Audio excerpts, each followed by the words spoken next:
but he was convicted of drunk driving 4 times, and then some other legal things that I won't bore you with. But Right. and he's asking, would he be a good candidate for a pilot?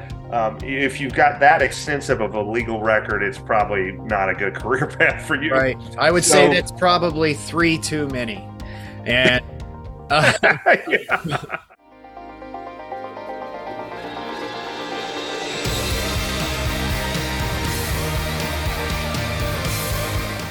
Hi, welcome to the Pro Pilot Playbook. I'm Mike Martin, I'm Sean Ritchie. and we're here today to help you, as we always do, for the tips, tricks, and hacks to become an airline pilot faster and cheaper. And we got a good tagline for this podcast today. Go ahead and tell everybody, Sean. Yeah. Well, I'm sure you just read it, but I don't know. We love it for some reason. You should not be a pilot is what we called this one. And basically, this is a collaboration of some legitimate reasons we came up with that would probably either keep somebody from getting their dreams, or maybe we talk you out of even chasing those dreams. But then there's other reasons people come up with for not being a pilot that are not so legitimate. And we're going to talk about some of that too. Yeah, so what sparked this is, and we love this, and I know in no way don't want to discourage anyone from sending us an email or commenting on our YouTube videos. Right. But We'll just leave the name off this one. Yeah. So the channel's exploded, as we've mentioned the last couple. We've doubled in subscribers, maybe tripled, and our views are way up. I mean, some of our videos have 40,000 views. So we're getting, now I don't want to say inundated because we do look at them all, but we're getting tons and tons of comments on YouTube, direct messages, and emails. Emails are good too, from all different types of people with all different kind of questions. But there are some funny ones. A lot of them, the inspiration for this video came from some of the inquiries we get from our DUI video that we had. We get some really extreme emails. Yeah, that was way back. That episode was in the it's one of the first few videos we shot, I think. Yes, because that is a big question. Can you have a DUI and be a pilot? And it's a huge problem, but yes, you can do it. That is totally true. But man, some of these, like I've got one here, and I'm not going to read the person's name, but it says, he's got 4 consecutive DUIs. Of course, some of them were not legit in his mind, but he was convicted of drunk driving 4 times, and then some other legal things that I won't bore you with. But and he's asking, would he be a good candidate for a pilot? If you've got that extensive of a legal record, it's probably not a good career path for you. Right. I would say that's probably 3 too many. And any is too many, really, in my book. But yeah, there's ways to, still get hired with one. And we go into that in that video, just like Mike said. But yeah, the legal thing, Right. There's a few legal items that are probably going to keep you from being a pilot. However, right now, the pilot shortage, we're in uncharted water for sure. I've never seen what's going on like this before right now in my career ever, nor have I ever heard anybody tell any stories. The older guys tell me any stories about what's happening right now. But like any type of felony, I mean, just keep on the legal stuff. Yes. The DUI thing, they obviously, I mean, you can put 2 and 2 together. If you're the type of person who has no regard to go out and operate a machine around other people at high speeds, inebriated or whatever in some way, why would they? It doesn't look good, right? Why do they want you in there flying their jet filled with 200 people sitting behind you? Right. The felony stuff, that's a big one. I've never seen an application that doesn't ask that question. Yeah, I had a student early on. He started flying as a young guy, great guy, but he got into his flight training, and when he filled out his medical application for his pilot medical, there's a question on there: have you ever been convicted of a felony? And he clicked no, but he actually had one. And then he's like, oh, they'll never find it, right? And then what ended up happening is he spent a lot of money, and then he got into his flight training, and then they sent him a letter and he brought it in, and they sent a big summary of his conviction, and then they sent his form where he, encircled where he lied, and then he had to go to this meeting to explain himself. And long story short, I never saw him again kind of after that. No, you can't lie on any of this stuff. You can't. Yeah. We're living in the world of computers. I mean, you could just This was 20 years ago too. Right. Oh, yeah. No, now it's even worse. I mean, I can Right. get online right now, and in 5 minutes, and for $9.95 with Right. anybody's name, I can see every address you've ever lived at. I can see your phone number. I can see your date of birth. I can see, I mean, jobs you've worked at. I mean, this is just the common guy doing a background search on one of these internet sites. I mean, Yes. these airlines aren't doing that. They Right. pay high-end companies to contact municipalities and pull records, and there's certain things that go to a federal level. Certain things are just, I don't know. You're not fooling anybody except for yourself if you think you're going to get away with that. Yeah. No, you're right. And so, not to get too in the weeds to this legal stuff, I mean, it's pretty much common sense when you're thinking about this. But once we were thinking of videos to do, we're like, this would be a fun one, because our whole MO here with the Pro Pilot Playbook is to encourage people to get into flying, and then to really make the general public aware of how easy it really is and how fun it really is. So for the majority of people with average intelligence and a not much of a criminal record, which is 99% of the population, it's really no issue at all. But there are some things, and then we'll get into some little things, that if you may be qualified and you may have the money and all that, but once you get the job, you may not like it.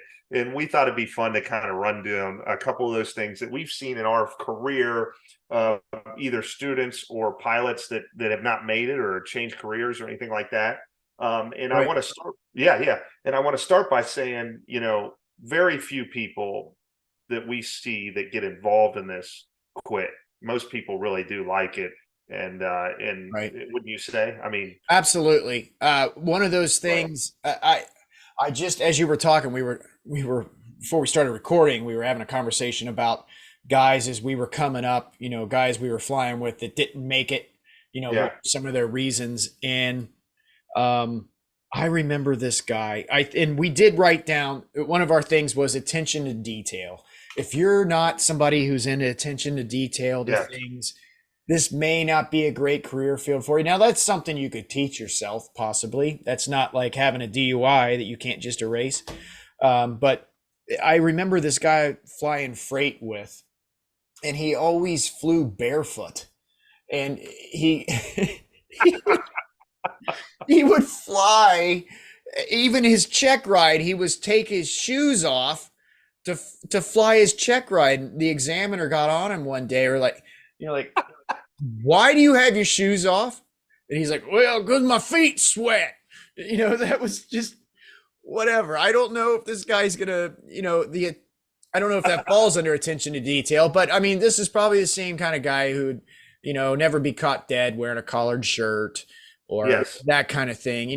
There are certain things that are expected of your hygiene and just your, you're right, looking like a normal human being in front of the 200 people that are getting on your vessel sitting behind you. So, or the multi-millionaire that you're flying. Right. In our case, yes, the limo in the sky, he does not want to hire a goober to fly his airplane. Right. So I guess, I don't know, attention to detail, don't be a goober, I guess. Yeah, there you go. I don't know. But that could be something, but that's something you could train yourself out of, Yeah.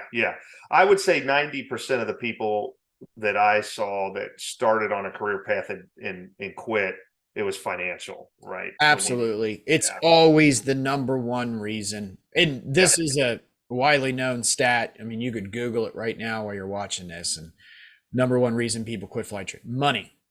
Right. That makes sense. Money is the answer to 9 out of 10 questions.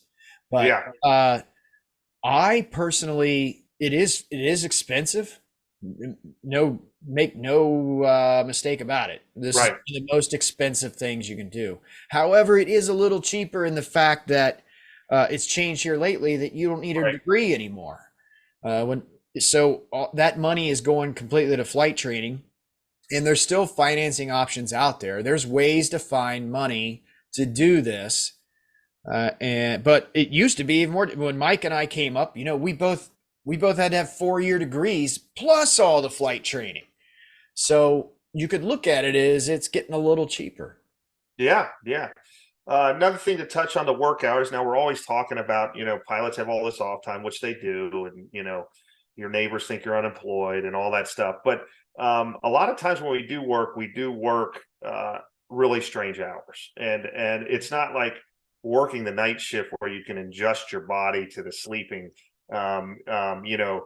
Just a very common thing that corporate pilots do is the customer will have an 8 a.m. meeting in New York. And one of the benefits of owning your own jet is that you don't have to stay in a hotel that night.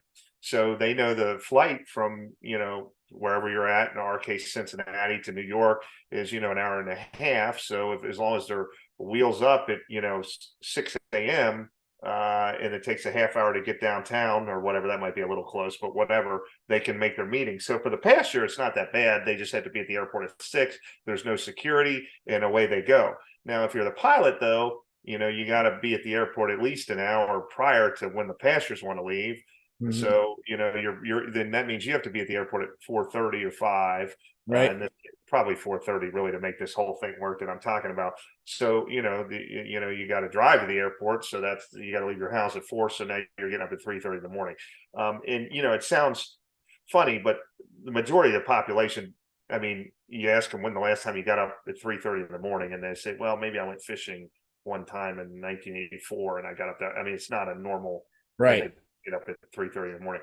And, it's hard when you're on a normal sleep pattern. Well, people say, well, if I got to get up at 3:30, I'll just go to bed at 8. Well, if you're used to going to bed at 11 or 12, you ain't going to go to bed at 8, on the Yeah. first time. So yeah, Sean's done Yeah. some of that night work. Preaching to the choir. Yeah, Yeah. that is one thing. However, there is a little caveat.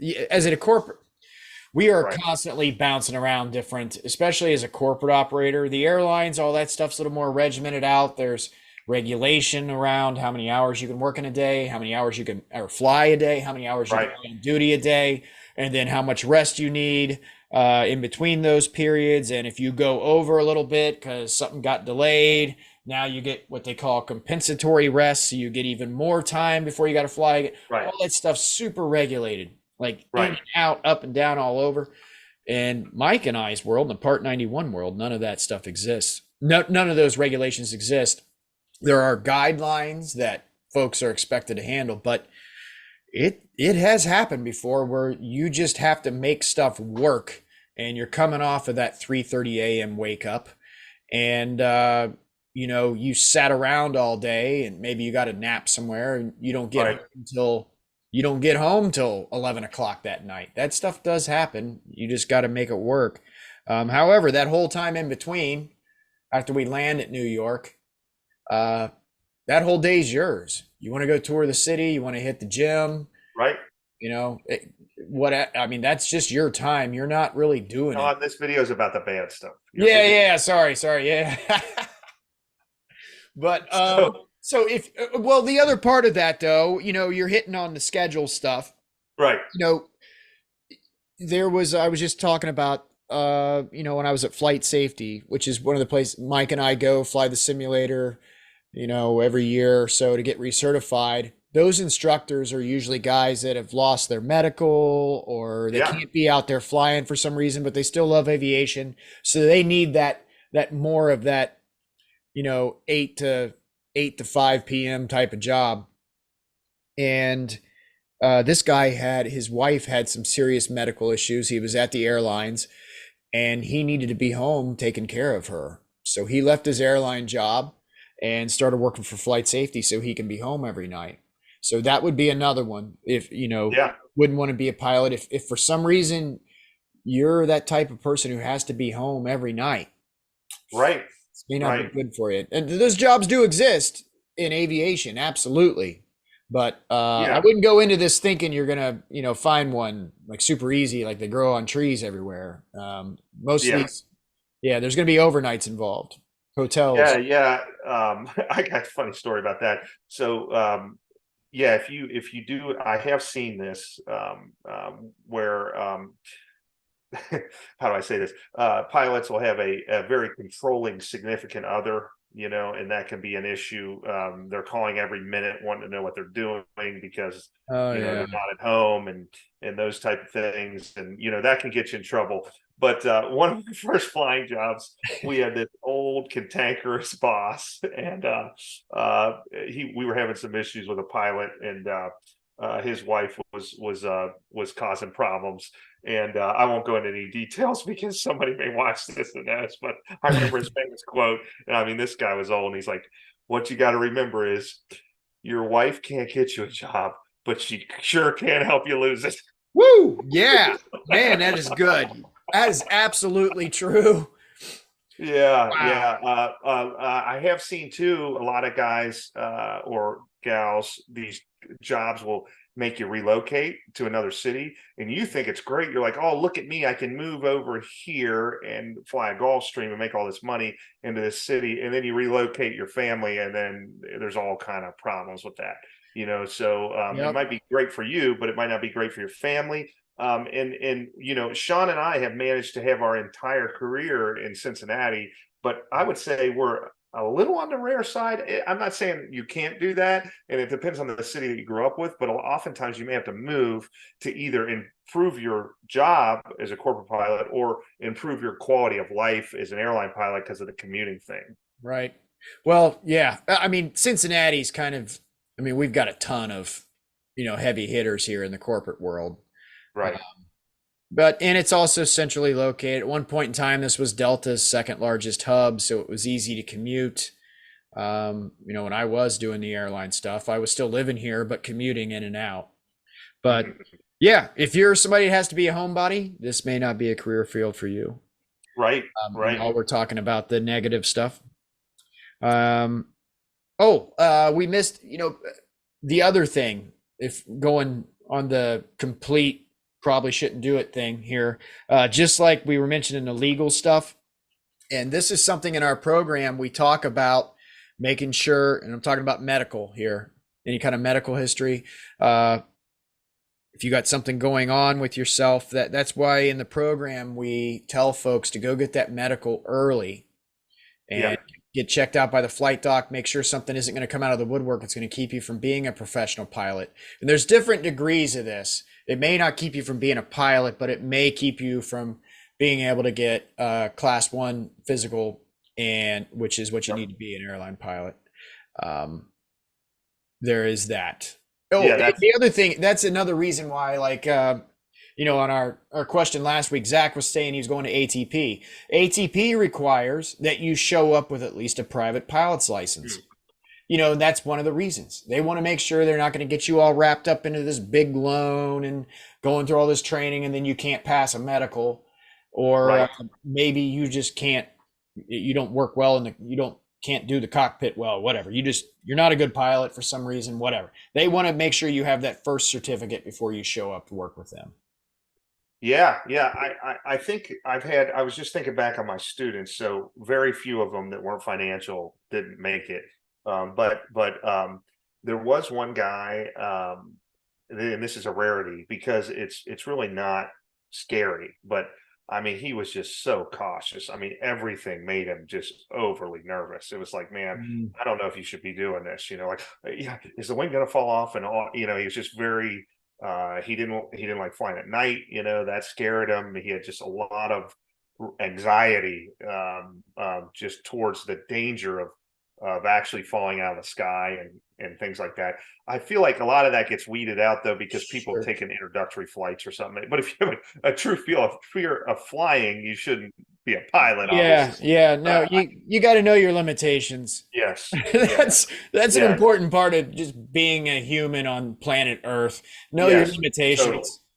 And and I would say I have Mike, I know you've heard me say this before, but I got a little quote that I say, and I don't know, it's come up in interviews before. I'll lay it out. This is a Sean Ritchie original.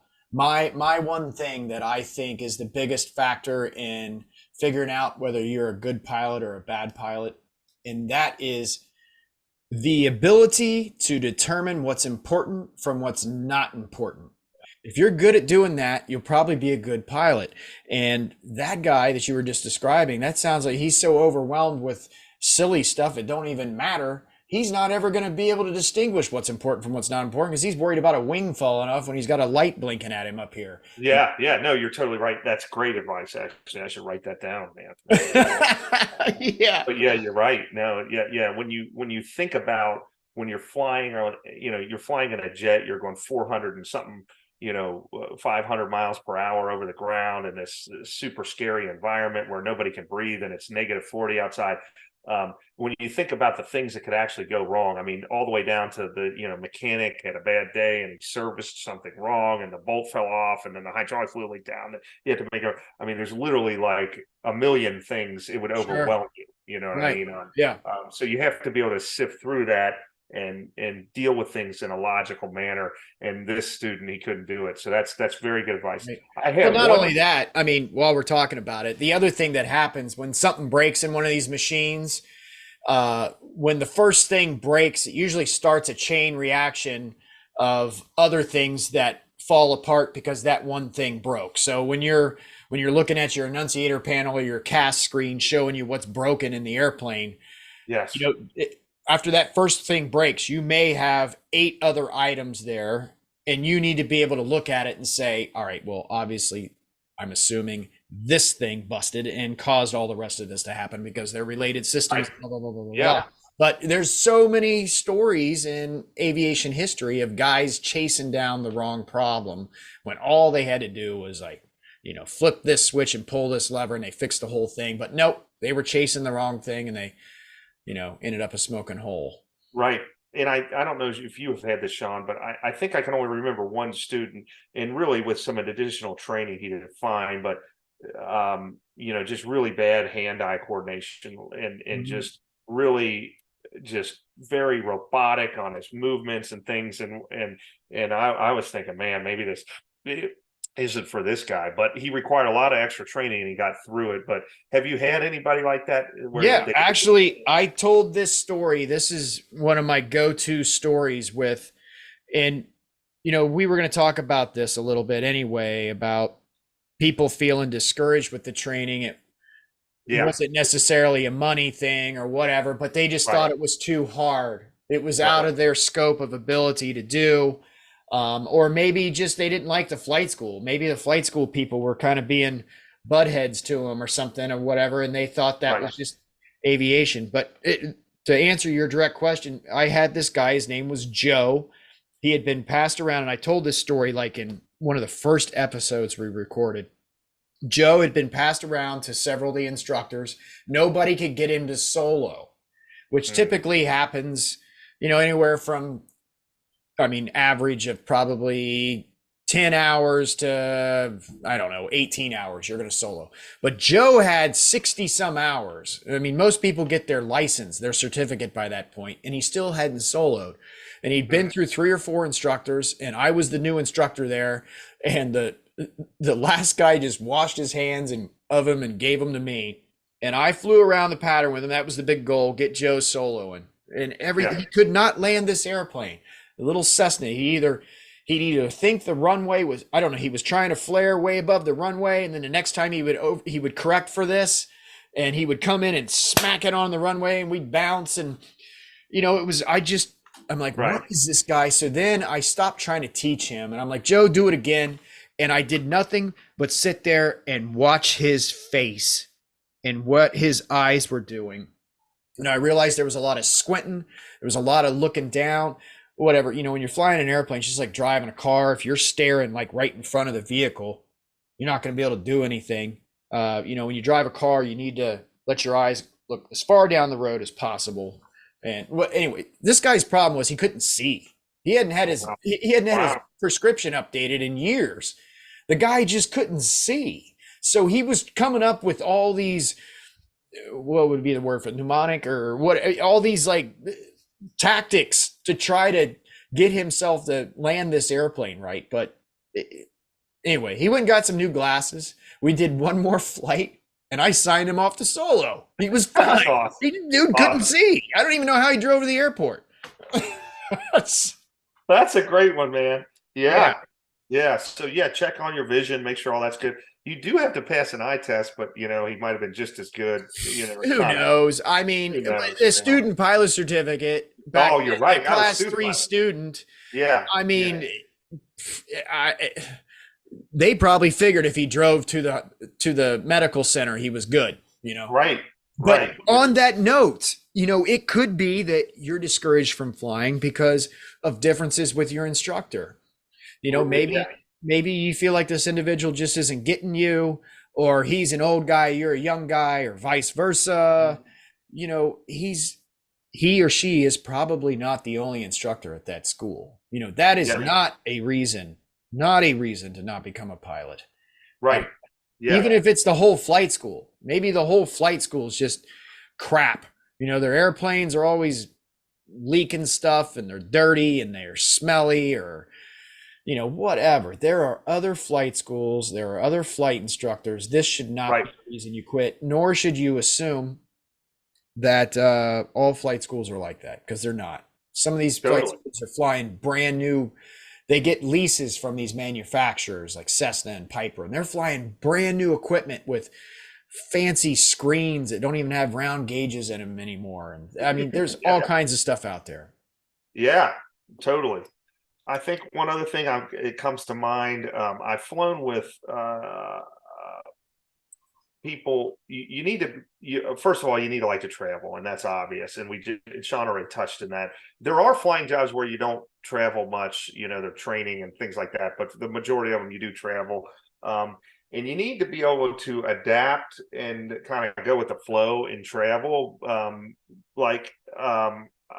sure you've been on vacation with these people, but I have a family member who I'll remain nameless, but whenever we go on vacation with them, they have a set schedule of exactly what we're doing. Dinner's at this time, I have this reservation, then we're going to wake up at this time and then do this, and then we have this plan. And then what happens on those vacations is it all goes to hell, man. Oh, Jesus. Right. And what happens to that person that makes all the plans, right? They lose their minds and they're frustrated. And and this job is so fluid, and there's constantly things changing, delays, weather, the passengers may change their mind, all this kind of stuff.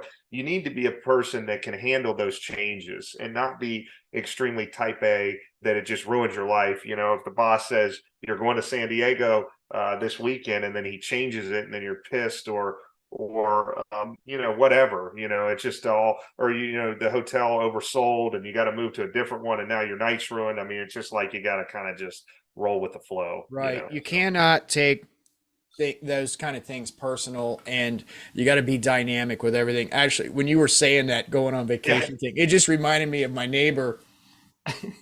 He just got back from, his wife's like that. His wife, actually, she's a consultant hired by, big companies, like some of the biggest we have in Cincinnati, to come in, and she's just an idea girl. She's hyper intelligent human being. And they just did Disney World, and several parks, spent a lot of money on this.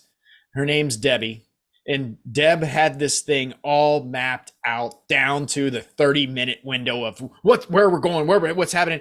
And my neighbor called it, he had a name for this on day 2. He's like, I don't know how much more I can take, man. I'm back here day 2, Debbie's Disney Death March.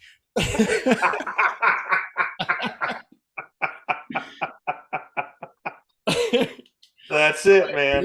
Yeah. I've flown with those guys. They just can't take anything changing. And I'm like, man, that is the job. Like, at the airlines, your whole job kind of does revolve around a schedule. We got to have this door closed by this time. We got to push the gate back by this time. The jet needs to be whatever. Yeah. That's the whole job, maintaining schedule. In our world, it's kind of the opposite of that. It's just maintaining our people's happiness and where they want to go. And it doesn't even matter. It's every other trip. Hey, we're going to be there a little later. Bill's wanting to do something for lunch, and I guess we're waiting here. So we'll see you in another hour. That's all the time.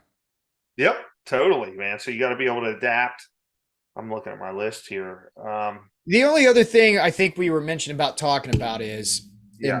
I think this is a good one, is, and I've had people ask this before, and I was just in a conversation with a guy down at Lunken. Oh yeah, yeah. One of the line guys at Lunken Airport, Cincinnati here, just got he had an interview. I shouldn't say he's hired, but I would think he would get hired. And to be a co-pilot in a Beechjet was a big deal. He didn't even, he skipped flight instructing. He didn't have to be a flight instructor. He's going right into the right seat of a Beechjet. This is a huge thing. This would never happen when Mike and I were coming up. But anyway, we got talking about flight training and what was hard, what wasn't hard. And I've heard this from several people over the years that the instrument rating, once people get to that instrument rating, which is typically the second thing you do in your career, the ladder of training, you get your private pilot certificate, and then you start working on the instrument rating, which is the license that lets you fly the airplane without being able to see out the windows. You're just using instruments. And that transition is difficult for people. And people start thinking it's too hard. I'm not good at this. When I was renewing all my CFI stuff for this, to make this program, I was down in Florida. I went to one of these hurry up, get them done, CFI recurrent things. And there was a girl there. She wanted to ride along. She was an instrument student. She was having real trouble with everything. And she was thinking about quitting. Yeah. She was feeling like she just wasn't getting it. This isn't for her. Something wasn't clicking. And that's exactly what I told her. Something isn't clicking for you yet. Stick at it. This is the hardest it is. This is the hardest it gets. And once you're through this instrument rating, it's a piece of cake. And yeah, no, it definitely is the most difficult and most important too, because that's how you fly. Every day. Every day. Yeah. But the day to day, especially in these new machines with all these screens and computers and the flight planning software we have, when you're doing your instrument rating, everything's the long way. They're trying to make it as difficult as possible so you can see every scenario and whatever, really dive into every little aspect of what it means. But in a professional pilot's day to day, it isn't like that. Yes, that's a great point. Yeah. Awesome, man. Well, I think we hit a lot of the good ones. Please keep sending in our questions. We love it. Just like I mentioned in some of the other videos, the channel's exploding, the course is exploding, sales are way up. Please like and subscribe this video. We've doubled our subscribers in the last few months. It really helps us stay motivated to keep helping you people. I had one of my, I don't want to say my first, because I've had others, but I was in an FBO.